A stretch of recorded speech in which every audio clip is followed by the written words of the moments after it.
Buenas tardes, mi nombre es Yasmín Guadalupe Hernández González y hoy vamos a hablar sobre el caso que se nos recomendó, que en sí que lo que quiere dar a entender,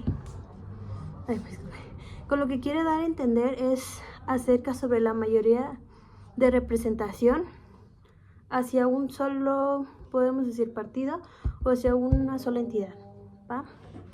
Que en donde se concentra en mayoría en el Poder Ejecutivo, en el Poder Legislativo, tanto en la Cámara como de Diputados, como en la de Senadores, y en el Poder Judicial, implementando nuevas reformas.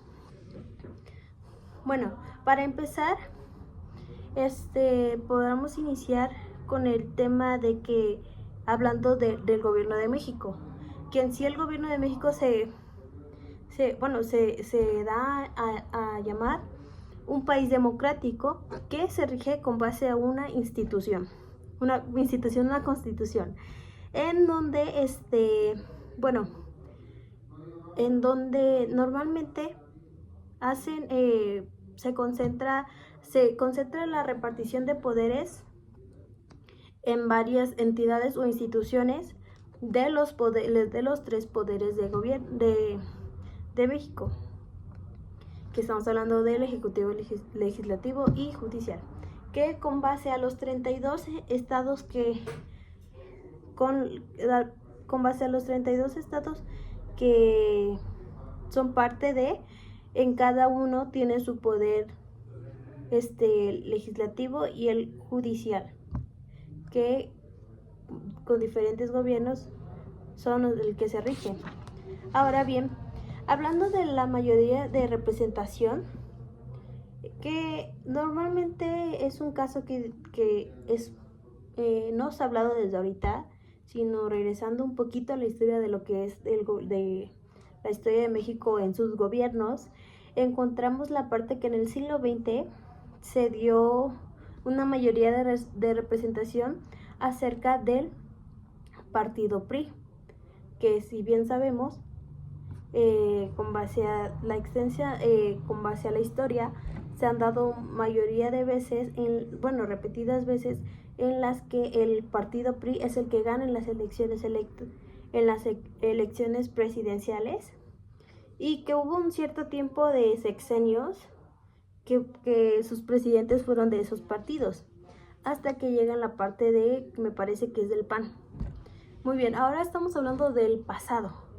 Y normalmente nosotros tenemos mucha historia del PRI, o sea, con el PRI es realmente que como mexicanos sabemos lo que ha repercutido mucho este partido político.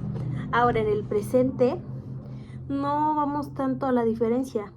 Tenemos lo que hoy está el partido Morena, que nuestro actual presidente, y ya va a cambiar, es con el López Obrador, y con nuestra futura presidenta ya, Claudia Sheinbaum.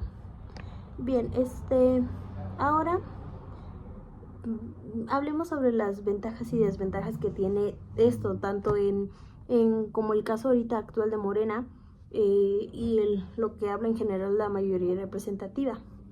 Una de las desventajas es la continuidad de las políticas públicas. ¿Eso qué quiere decir? Que bueno, si ya se rigió con un mismo orden político, ya se va a poder, al siguiente sexenio, se va a poder seguir el mando de esta línea.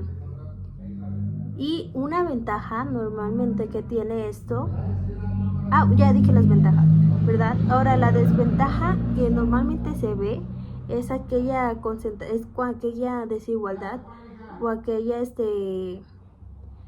¿cómo se le dice? Aquel desecho de opiniones a las opiniones de las minorías, que son los otros partidos que normalmente tienen esta parte, ¿no? Y otra cosa de lo que es importante hablar es que también ya no hay tanto equilibrio en las opiniones o en las acciones que se realizan, porque si este partido mayoritario propone esto, normalmente las minorías se le van a juntar a este partido para poder seguir con el este. Bueno, en sí este es un tema bastante extenso y hay algo muy importante que hablar. Pero en conclusión, tenemos que si se sigue con este mismo momento con el que estamos viviendo, normalmente podríamos pasar lo que estuvimos viviendo a lo largo de la historia, y es como que un ciclo que se tendría que repetir. Así que es muy importante hablar de esto en los temas dentro del gobierno.